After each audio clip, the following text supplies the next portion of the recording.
African slaves that he wrote back home in the year 1870. These were his words.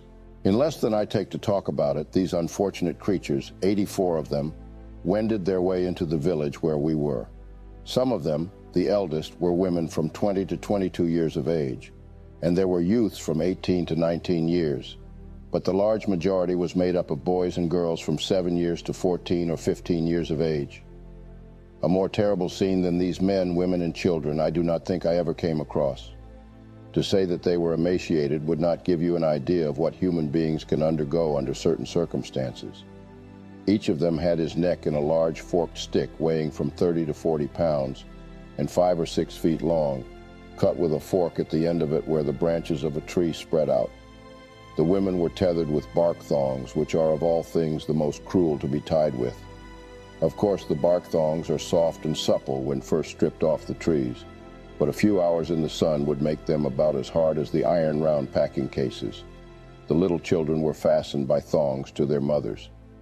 As we passed along the path through which these slaves had traveled, I was shown a spot in the bushes where a poor woman the day before, unable to keep up with the march and most likely to hinder it, was cut down by the axe of one of these slave drivers. We went on further and were shown a place where a child lay.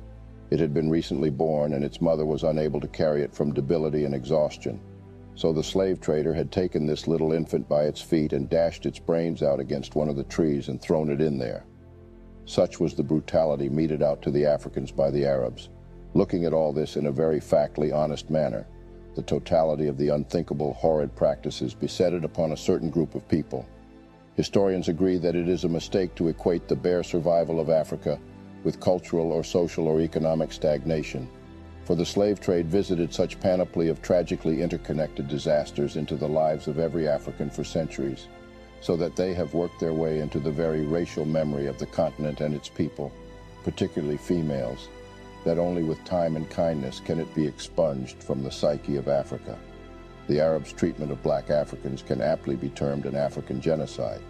Arabs killed more Africans in transit, especially when crossing the Sahara Desert, than Europeans and Americans combined, and over more centuries, both before and after the years of the Atlantic slave trade.